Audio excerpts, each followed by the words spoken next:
Mise the débat. The honourable member for St. John South, Mount Pearl. Thank you, Mr. Speaker, and I'll be sharing my time with the honourable member for Parkdale Hyde Park. Hey, good idea. Mr. Speaker, I stand in support of this motion by the honourable member for Skeena Bulkley Valley, and I'll read the motion, Mr. Speaker. That, in the opinion of the House, this drastic increase in income inequality under recent Liberal and Conservative governments harms Canadian society, and that the House express its opposition to the Conservative income-splitting proposal, which will make this problem worse and provide no benefit for 86% of Canadians. I repeat, Mr. Speaker, income splitting is no benefit for 86% of Canadians. That means it is a benefit to 14% of Canadians. And what 14% of the Canadian population would that be, I ask you, Mr. Speaker? Why, the wealthiest, Mr. Speaker, the best off, the highest income level. But you probably already knew that, Mr. Speaker, because income splitting is a plan pitched by the Prime Minister and the Conservatives. And that party, Mr. Speaker, is all about big business, big money, big tax breaks for the wealthy, big gap, Mr. Speaker, between the have and the have-not. A growing gap, Mr. Speaker, between the have and the have-not. Now, Mr. Speaker, I'm going to stop right there, and I'm going to shift gears. Let me talk about the 86% of the population who will not benefit from income splitting in my riding of St. John South, Mount Pearl, in Newfoundland and Labrador. They're everyday Newfoundlanders and Labradorians, Mr. Speaker, policemen, firefighters, teachers, nurses, government workers, waiters, fishermen, small business owners, single moms, single dads, construction workers, hairdressers. You get the picture, Mr. Speaker. Most ordinary people will not benefit from income splitting. They're the people that this Conservative government has forgotten or left further and further behind, or has no interest, Mr. Speaker, in helping. Now, that doesn't go for all levels of government, Mr. Speaker. There is hope out there. Take St. John's City Council, for example. They're going where this Conservative government refuses to tread. For example, while this Conservative government won't have anything to do with the National Housing Strategy and voted against a New Democrat proposal for just that, and the Liberals under Paul Martin killed their National Housing Strategy, the City Council in St. John's adopted an affordable housing plan this week that promises 500 jobs by 2017. 500 homes, Mr. Speaker, by 2017. The plan targets rental housing, home ownership, energy efficiency, and age-friendly homes. The plan is about affordability for the people in the middle, as one councillor put it, Mr. Speaker. The people in the middle. And again, they're the people, the Canadians, that this Conservative government has forgotten.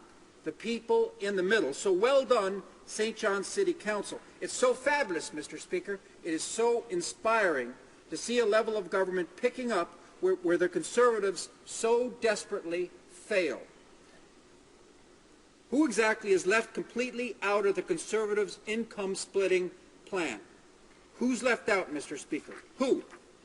People making under $44,000 a year, Mr. Speaker, no benefit.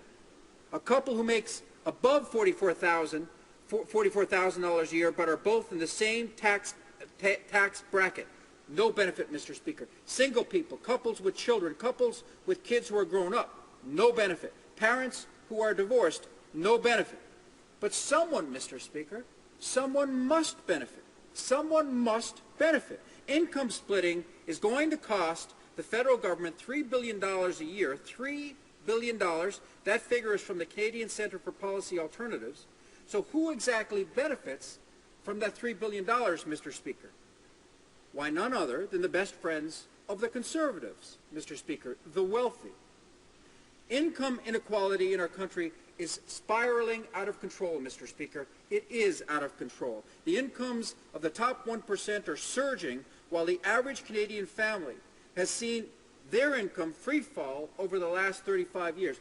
94% of the increases in the inequality over the last 35 years occurred under federal Liberal governments, Mr. Speaker, under federal Liberal governments.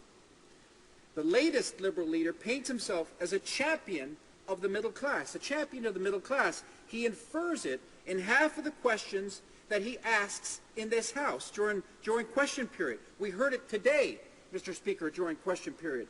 But the current Liberal leader can no more relate to the middle class because he had nothing to do with the middle class, Mr. Speaker. He can no more relate to the middle class than the Prime Minister can relate to a fisherman on the northeast coast of Newfoundland, than the Prime Minister can relate to a housekeeper at the Delta Hotel in St. John's, or a farmer in the Goulds, or a waitress in Kitty Vitty, or a fisherman in Petty Harbour, or a street cleaner in Mount Pearl, Mr. Speaker.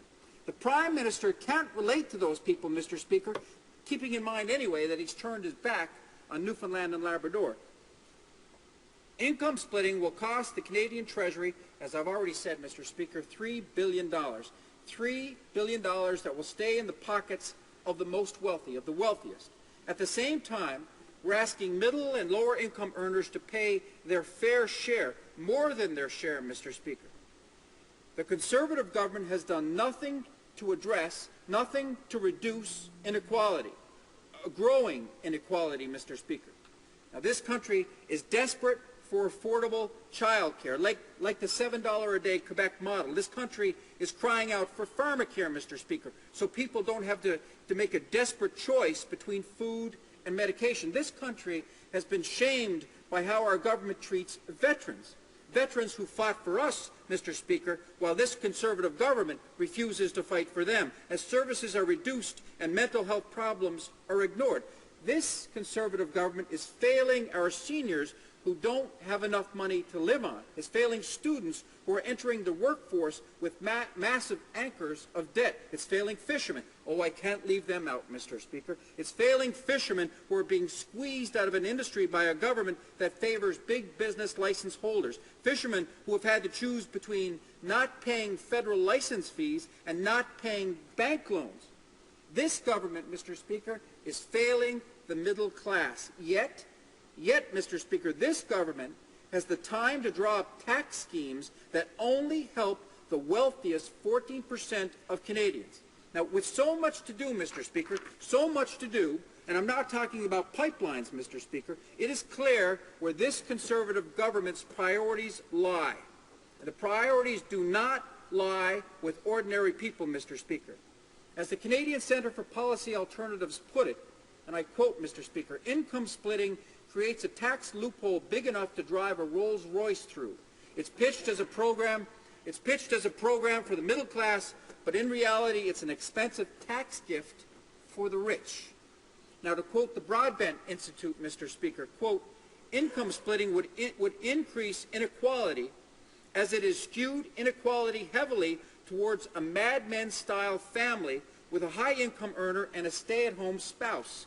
Income splitting fails the fairness test, end quote, Mr. Speaker. Now, let me bring this back to the beginning, Mr. Speaker. This motion reads, in the opinion of the House, the drastic increase in income inequality under recent Liberal and Conservative governments harms Canadian society. Harms Canadian society. They're the words that stick with me, Mr. Speaker. Harms Canadian society. And I have a message for this government, Mr. Speaker. The message is this: seniors matter, veterans matter, workers matter, students matter, middle and lower income earners matter, Mr. Speaker. The environment matters, our fishermen matter, the East Coast matters, Mr. Speaker. The 86% of Canadians who don't benefit from income splitting, Mr. Speaker, they also matter. It seems that the only ones who get support from this government, are those who sign checks payable to the Conservative Party of Canada. This country has to do better than that, Mr. Speaker. This country must do better than that. Thank you, Mr. Speaker.